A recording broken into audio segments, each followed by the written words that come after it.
The Iranian connection to Russian attacks on Ukraine as Kyiv again appeals to allies to supply air defenses. Iran has supplied thousands of drones to Russia throughout its invasion of Ukraine. Plus, a look at how the results of the U.S. presidential election in November could impact Ukraine's future. During his presidency, Donald Trump maintained a close relationship with Russian President Vladimir Putin. 5 years later, he called him a genius for invading Ukraine. In his State of the Union last month, President Biden said Ukraine needs U.S. support to stand up to Russia's invasion. And later in the program, a private high school in California is providing scholarships to refugee students from Ukraine and Afghanistan. Today is Monday, April 15th. From the Voice of America, this is Flashpoint Ukraine.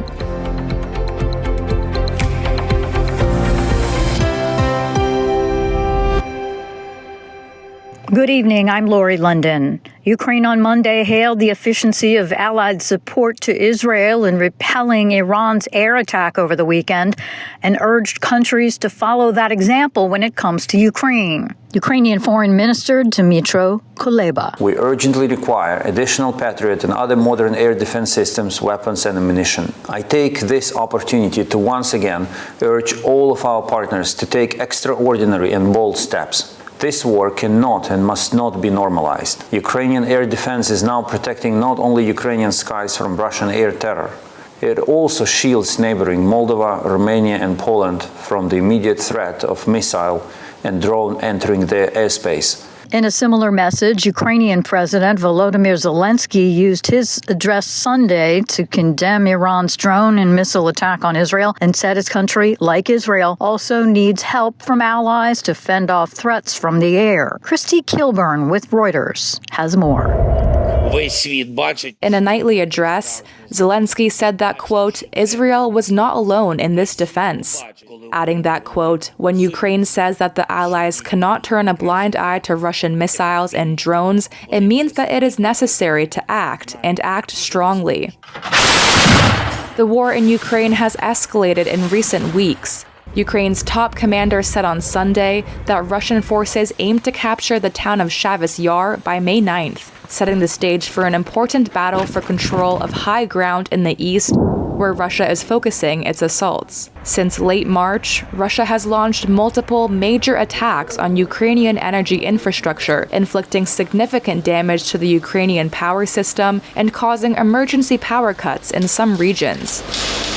This senior employee at a plant that is undisclosed for security reasons says he had to go to the bomb shelter after seeing that no power units were left intact. Zelenskyy again called on the U.S. Congress to approve a vital aid package that has been blocked by House Republicans for months. Republican Representative Steve Scalise said that in response to the Iranian attack, the House would change its schedule to consider legislation that supports Israel and holds Iran accountable. It was not immediately clear to which legislation he was referring.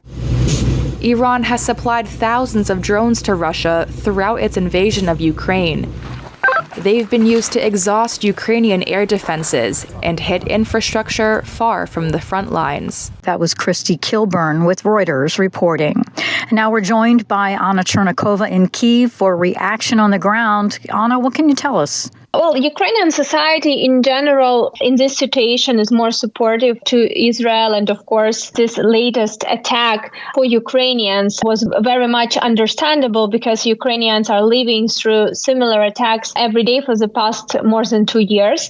And Ukrainians, of course, realize what does it mean to such a combined attack using drone and different types of missiles. President Zelenskyy, in his comments, mentioned that the air defense that was used, not only the Israeli air defense, but also the air defense of the allies, is a very good example of what Ukraine would also love to have. Because in Ukraine, there are a lot of talks about the fact that Russian missiles are entering the territory of other states, the bordering states, which are states of NATO, and no one is actually in action except of Ukrainian air defense. So basically, President Zelenskyy mostly was talking about about the fact that Iranian forces used similar tactics that Russian forces are using in Ukraine, and also about the fact that allies were actually helping Israel. And from his speech was, seen that Ukraine would also want to negotiate the possibility that allies in the future will also help Ukraine. And I know things are getting really tough on the front lines, and there are obviously have been a lot of concerns over the Zaporizhzhia nuclear power plant that was hit about a week ago. Sounds like there are some updates from the International Atomic Energy Agency director. Yeah, so following this tough week when we've heard that the Atomic Energy Agency confirmed that the Zaporizhzhia nuclear power plant was under attack and that there were explosions heard, and a representative of the Atomic Energy Agency on the ground confirmed that actually the attack was happening,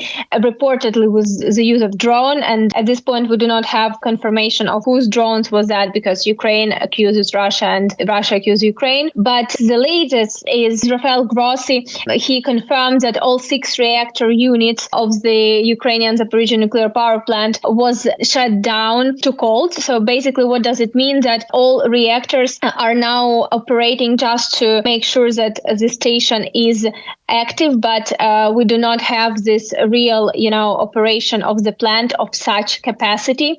And basically what Rafael Grossi is saying, that this definitely increases the safety of the plant in the circumstances that we have right now. Basically, in case of any possible incident, the effect will be less dangerous and less risky than it could be when at least one reactor is working in full. So cold shutdown that was International Atomic Energy Agency supporting, and it was made in order to increase the safety. But in general, Rafael Grossi highlighted that the safety situation is very bad at the plant and that the risk remains very high. The Russian forces are remaining at the plant, and from what Rafael Grossi reported recently, the situation seems quite dangerous still. Anna Chernikova reporting for VOA from Kyiv. Thank you so much for the update. Thank you, Laurie. House Speaker Mike Johnson said Sunday he will try to advance a national security aid package this week for Israel that also includes funding for Ukraine. A top U.S. general in Europe told Congress last week, without U.S. support in fairly short order, Ukraine will be vulnerable to a partial or total defeat. I asked James Townsend, senior fellow with the Center for a New American Security, who previously served as Deputy Assistant Secretary of Defense for European and NATO policy, how long Ukraine can hold on without U.S. military support. They can hold up for a while. They've got, they're using drones instead of artillery. They're using cluster munitions. They're working around to the problem. But the thing is, as each day goes by, it becomes harder and harder to do that. And so not only are the amount of shells that they're using in terms of 155 millimeter shells and also the Soviet caliber of shell, not only are those getting harder and harder for them to acquire, and so the pool of shells that are available getting weaker and weaker, but they're having to use other kinds of ammunition that doesn't do the job as well as the 155 millimeter. And so I know that's a bit in the weeds, but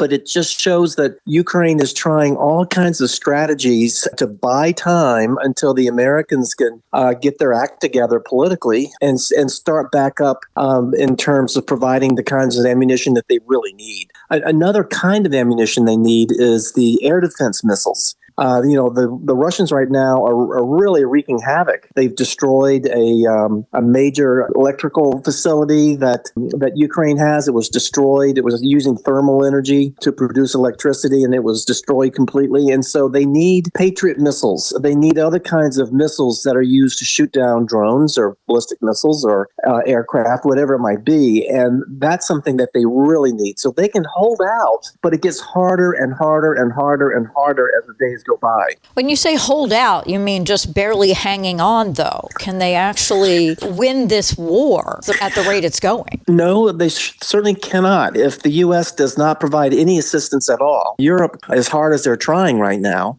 they can't fill the gap. And so I think what General Cavoli said is absolutely right. You lose if the opposition is shooting more shells at you than you're shooting at them. And so that's kind of where things are now. And again, it gets worse by by the day. So they're not going to lose today, but in 6 months, in a year, they might be too weak by that time to hold back a Russian offensive. And then what happens? Well, then Russia breaks through the Ukraine defenses and they begin to take a lot of Ukraine that they weren't able to do earlier. And the West finds itself in a pickle because the West has to say, well, what are we going to do? Just let Ukraine be taken by the Russians? We're going to sit back and watch the Russians take advantage of our polarized politics in the United States and Europe's inability to meet the needs themselves. So what will the West do? Ukraine is not in NATO, but at the same time, Ukraine's fight is NATO's fight. And so NATO will be the only thing left between a revitalized, larger, and more battle-hardened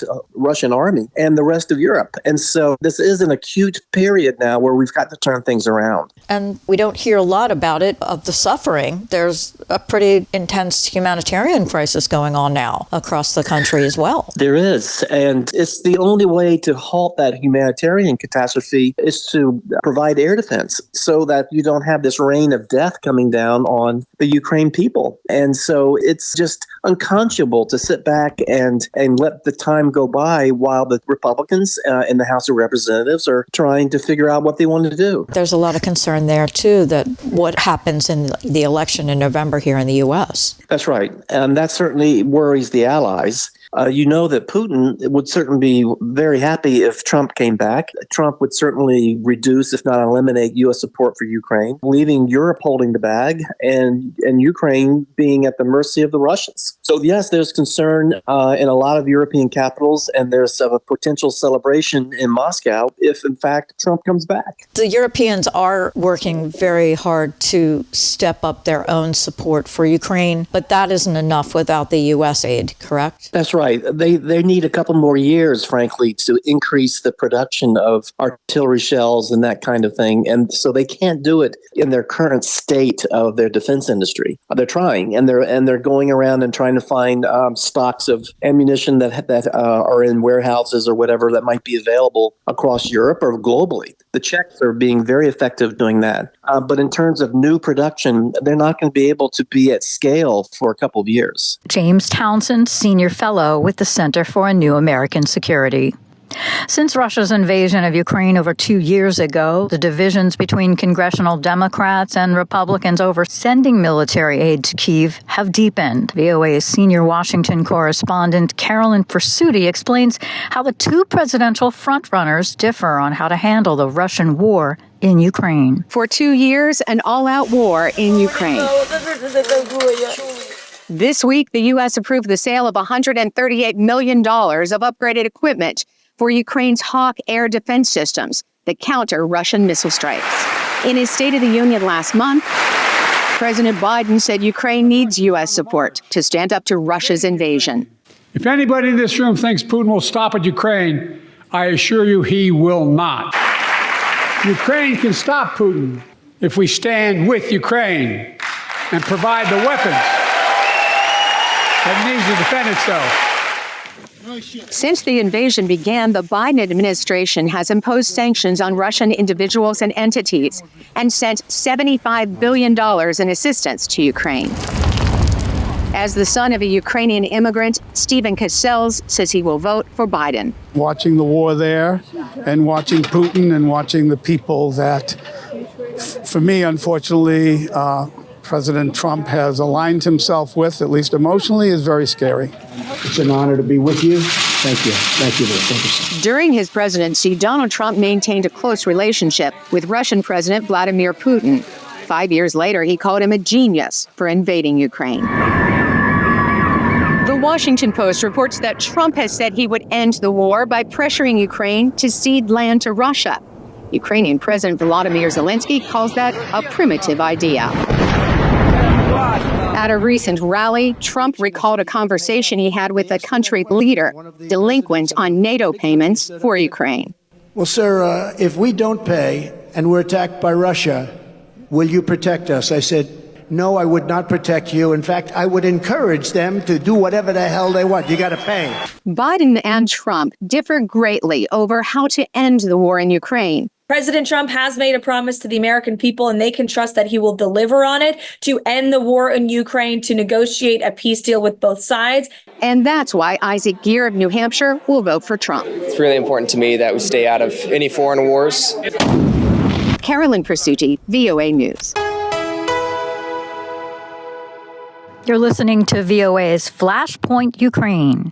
I'm Lori London. In the Telangana state, India, a man is desperately trying to get his brother back, whom he says was deceived into an employment opportunity that turned into working for Russia's war effort in Ukraine. Henry Wilkins has the story. Salman Zahoor Syed says his younger brother was duped into working in the front lines for Russia during its full-scale invasion of Ukraine. He went to Russia after being promised a job as a labourer for the government, with pay of about $2,000 a month and possible Russian citizenship. When he arrived, he signed a contract. Then, things started to turn sour. He says that when his brother and the other Indian men he went to Russia with realised what was happening, they were told they would have to fight when needed by the military, as they had already signed the documents. He says the contract was in Russian and there was no way his brother could have understood it. Although his brother is working in logistics and not in a combat role, he has been on the front line near Kherson and 2 months ago watched as more than 20 Indian, Nepali and Russian men were killed in a Ukrainian drone attack. According to analysts, hundreds of people from global south countries like India, Nepal and Cuba have been duped into combat and non-combat roles for Russia and Ukraine. They also say that evidence shows Russia is ramping up this practice. Milosz Bartoszewicz is with the Center for Eastern Studies, a Polish think tank. Sometimes these methods resemble human trafficking and so on, because Russians are aiming for people who want to leave their country. The Indians, they were looking for some opportunities to leave India, and they were basically lured, they were deceived. One expert VOA spoke to explained that it's common for nations at war to recruit from abroad, but her historical analysis of the past 2 centuries shows deceiving recruits into working in conflict zones is incredibly rare. Elizabeth M.F. Grasmeda at Duke University. And the reason they don't do that is it is so profoundly politically costly to your allies. You get horrible soldiers who have no desire to fight because they didn't want to come there to fight. So there's almost no meaningful return to them. So it's almost remarkable how rare this is, and what that tells us about how much Putin believes what the Russian military can bring to bear in Ukraine and what it needs to be victorious, just how wide that gap is. As for Syed, he says his brother doesn't even know if he's been paid, adding that they haven't had the chance to check if they have received any payments to their bank account. He says the forest where his brother is a long way from civilization, and the agents who arranged his passage to Russia might have cheated him by giving incorrect bank details. Syed says the only way he can speak to his brother is when sympathetic Russian soldiers lend his brother their phones. Henry Wilkins, VOA News, Narayan Pet, India. It has been 2 years since the once bustling town of Siversk in Ukraine's Donetsk region has enjoyed electricity, gas, and sewage service. Anna Chernikova visited the town and spoke with residents. The town of Siversk is just 8 kilometers away from the front line. Before Russia invaded Ukraine in February 2022, more than 12,000 people lived in Siversk. Now about 800 people remain. Most are older adults unwilling to start a new life away from their homes, no matter how bad things get. Tatiana Gulaeva is one of them. How many people live on this street? Just our family. Since the spring of 2022, Siversk has had neither electricity nor running water. My husband is usually the one to get water. At night, they use a solar flashlight, a gift from volunteers. There is also no working sewage system in Siversk. After their apartment was destroyed by Russian missiles, the couple and their dog had to move to a summer house on the outskirts of Siversk. But Russian missiles are a danger here as well. Gulaeva recalls how just days prior a neighbor's house got hit. We were at home. I immediately moved away from the window, and glass went flying through the entire room. When I looked out afterwards, there was a 5-meter pit in our neighbor's yard. It was scary, and our roof has been blown off. It's the 3rd time we've repaired the roof. Those who don't have a well rely on others to bring them water. These volunteers make the trip regularly, despite the constant shelling. Alexander, who didn't want to share his last name, has been living in the basement of his apartment building for over a year now. My son was killed. When there is no shelling, Alexander visits his own apartment to cook some food. Here's a little gas stove where I cook. We pay volunteers, and they refuel stoves in Kramatorsk for us. All the stores in Siversk are closed. Once a month, the local administration brings some food to the town. Volunteers come more often, making sure residents have groceries. Alla, a resident who doesn't want to share her last name, just got 2 packs of cookies. She says she'd prefer some high blood pressure medication, but she takes what she can get. Residents can get medical help only when volunteers come to Siversk, she says. The hospital is far, a 30-minute walk from here. It's generally closed, but opens for a while when volunteer doctors come over. Despite the dangers and the difficulties, most everyone here says they have no intention of leaving their homes. And the Ukrainian government says it won't force them to leave. Anna Chernikova for VOA News, Donetsk region, Ukraine. A private high school in California has provided scholarships to 3 refugee students from Ukraine and Afghanistan.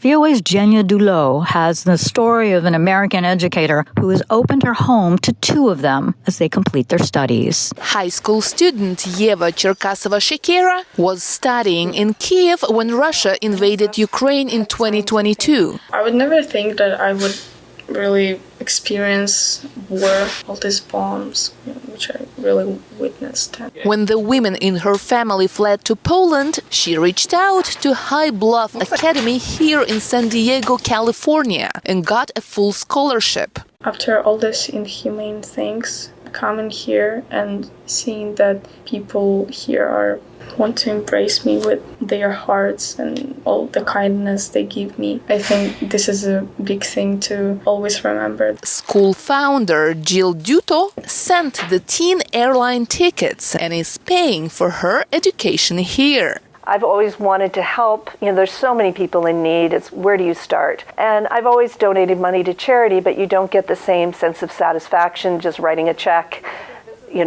to an organization. You never see where it goes. You never interact with the people that you're helping. And so this has been a really rewarding experience for me. About 1/3 of the students here are international. Mohammed and Akila Mohammadi are siblings who escaped to Pakistan with their family following the 2021 Taliban takeover of Afghanistan. Duto helped them with students' visas and brought them to Southern California. For me, Jill is just, I feel like more than a mother. She did really amazing thing for us. Without her, we were lost. If she wasn't here with us, we wouldn't be here, sitting here right now. When Duto couldn't find host families for the brother and sister, she took them into her home herself. She also helped guide studies that will have all 3 of the students graduating from high school this year. For college, Akila Mohammadi wants to major in biology. Chernikova plans to study marketing. Mohammed Mohammadi says he wants to be an electrical engineer.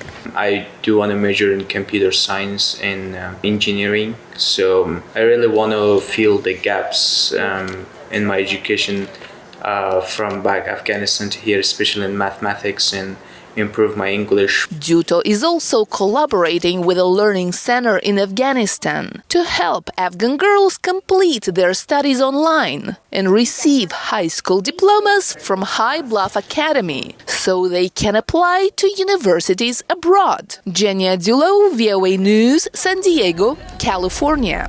And that'll do it for us today. Stay up to date with continuing coverage on Ukraine and news from around the world 24 hours a day at voanews.com.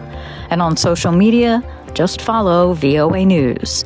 On behalf of everyone here at VOA, thank you so much for listening. Until next time, I'm Lori London.